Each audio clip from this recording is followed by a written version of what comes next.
నా పేరు శోభన్ కుమార్. అఖిల భారత గిరిజన ఉద్యోగుల సంక్షేమ సంఘం జిల్లా ప్రధాన కార్యదర్శిని.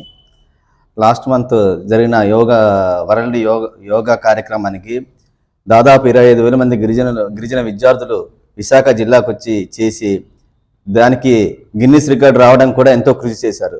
కానీ ప్రభుత్వం మాత్రం ఆ విద్యార్థులకి ఎటువంటి సౌకర్యాలు మాత్రం చేయలేదు. చాలామంది పిల్లలు ఇబ్బందులు పడుతూ బయటను పడుకొని సరైన తిండి లేకుండా వెళ్ళడం జరిగింది.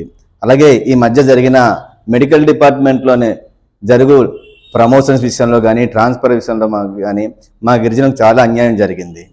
అలాగే ఇక్కడ జరుగుతున్న చాలా షాపింగ్ కాంప్లెక్స్లోనే అందరూ గిరిజనులు మాత్రమే పనిచేస్తున్నారు. ప్రభుత్వం కూడా అన్ని డిపార్ట్మెంట్లు ప్రైవేట్ పరం చేస్తున్నారు. ఆ ప్రైవేటైజేషన్లో కూడా రిజర్వేషన్ పాలసీ ఏర్పాటు చేస్తే బాగుంటుందని మేము ఉద్యోగుల సంఘంగా కోరుతున్నాము.